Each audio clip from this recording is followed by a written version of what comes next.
Oke, mari kita mulai. Di sesi bedah kasus kali ini, kita bakal bertindak layaknya seorang detektif klinis. Kita akan memecahkan sebuah teka-teki medis yang cukup kompleks. Bayangkan, ada satu pasien dengan daftar resep obat yang panjang banget. Nah, tugas kita sekarang adalah mengubah deretan data klinis ini menjadi sebuah rencana aksi nyata yang benar-benar bisa menyelamatkan nyawa pasien. Nah, dari kasus ini, pertanyaan intinya begini. Wajar nggak sih satu pasien menerima 6 jenis obat berbeda di saat yang bersamaan? Apakah ini memang kebutuhan terapi yang rasional? Atau jangan-jangan ini cuma bom waktu polifarmasi yang siap meledak kapan saja? Yuk kita selidiki sama-sama. Ini dia peta jalan klinis kita hari ini. Kita akan mulai dari menelaah kasus kompleks Nyonya GH, lanjut ke kriteria penggunaan obat rasional, membedah klasifikasi DRPS, menganalisis masalah terapinya, menyusun rencana pelayanan, sampai ke tahap edukasi dan kolaborasi. Singkat, padat, dan langsung ke intinya. Oke, kita masuk ke bagian pertama, kasus kompleks Nyonya GH. Coba perhatikan perbandingan ini. Di satu sisi kita punya Nyonya GH, usianya 58 tahun, berat badannya 54 kg. Keluhannya, ada gejala infeksi saluran kemih, demam 38 derajat Celcius, mual, plus riwayat hipertensi, dan gula darah tinggi. Tapi, coba lihat tumpukan resepnya. 6 obat sekaligus, teman-teman. Ada cotrimoxazole, captopril, diltiazem, aspilet, primperan, dan antasida. Pertanyaannya, apakah tumpukan sebanyak ini rasional kalau kita cek pakai kacamata pedoman klinis? Lanjut ke bagian kedua, kriteria penggunaan obat rasional. Jadi gini, WHO itu mendefinisikan penggunaan obat rasional lewat 4 pilar utama. Pertama, kebutuhan klinisnya harus tepat. Terus, dosisnya sesuai, waktunya pas, dan pastinya biayanya terjangkau buat pasien. Kalau satu pilar aja goyah atau nggak terpenuhi, otomatis pengobatannya jadi nggak rasional. Poin krusialnya ada di sini. Demi keselamatan pasien, kita wajib banget mencentang setiap persyaratan mutlak ini. Mulai dari tepat diagnosis, tepat indikasi, ingat ya, nggak semua keluhan itu butuh obat, sampai ke tepat dosis yang harus disesuaikan sama kondisi fungsi organ si pasien. Dan tentu saja, kita harus selalu ekstra waspada sama yang namanya efek samping obat.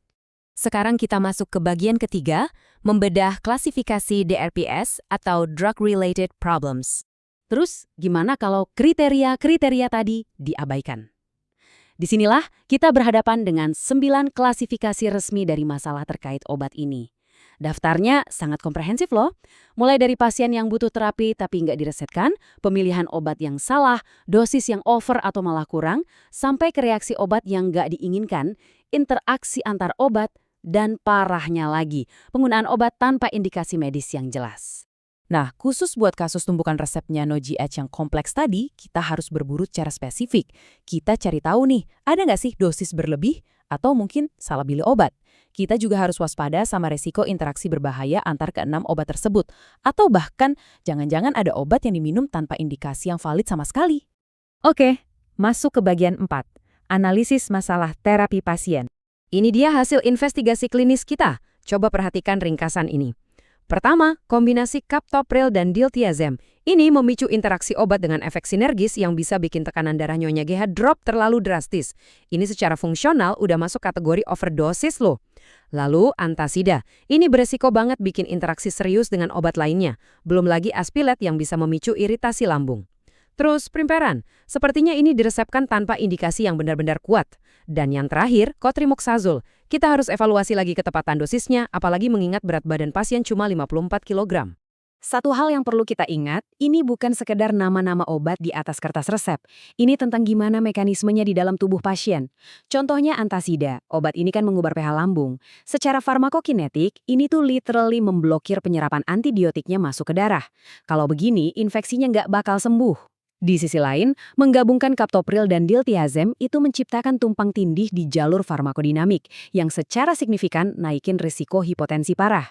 Ini adalah justifikasi klinis yang sangat kuat kenapa resep ini wajib kita intervensi. Kita sampai di bagian kelima, rencana pelayanan kefarmasian.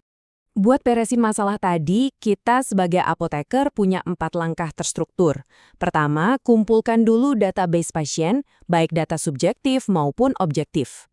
Kedua, lakukan asesmen untuk mencari DRP berdasarkan pedoman klinis yang ada. Ketiga, formulasikan rencana pelayanan, termasuk kalau kita harus merekomendasikan perubahan dosis atau bahkan menghentikan obat tertentu. Dan terakhir, dokumentasi. Ini penting banget sebagai rekam jejak dan kekuatan hukum medis kita. Masuk ke bagian 6. Edukasi dan kolaborasi multidisiplin.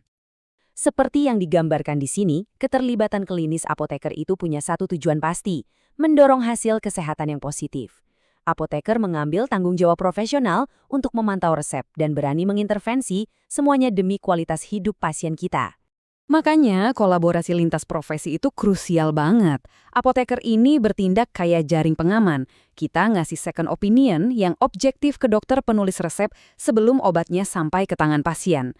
Kita juga aktif di panitia medik dan terapi, ngawasin kualitas resep, dan tentunya ngelakuin pemantauan efek samping obat atau meso untuk mencegah hal-hal yang nggak kita inginkan. Dan gak kalah penting, kita harus memberdayakan pasien itu sendiri. Rencana edukasi buat Nyonya GH ini harus super spesifik. Kita wajib tekankan kenapa antibiotik cotrimoxazolnya harus dihabiskan, ya supaya bakteri nggak keburu resisten. Terus kasih tahu kapan waktu yang tepat buat minum antasida, kasih jeda biar nggak nabrak sama interaksi makanan atau penyerapan obat lain. Nyonya GH juga perlu diajarkan cara pantau gula darah dan tensi di rumah, plus di warning soal potensi efek samping kayak pusing mendadak gara-gara kombinasi obat darah tingginya. Pada akhirnya nih, semua analisis kompleks yang udah kita obrolin dari awal tadi bermuara ke satu titik. Tujuan utama dari pharmaceutical care adalah gimana kita berani ngambil tanggung jawab profesional secara langsung, mastiin kalau terapi yang pasien terima itu aman, efektif, dan benar-benar ningkatin kualitas hidup mereka. Jadi, sebelum kita tutup sesi explainer ini, saya mau ninggalin satu pertanyaan buat kalian semua.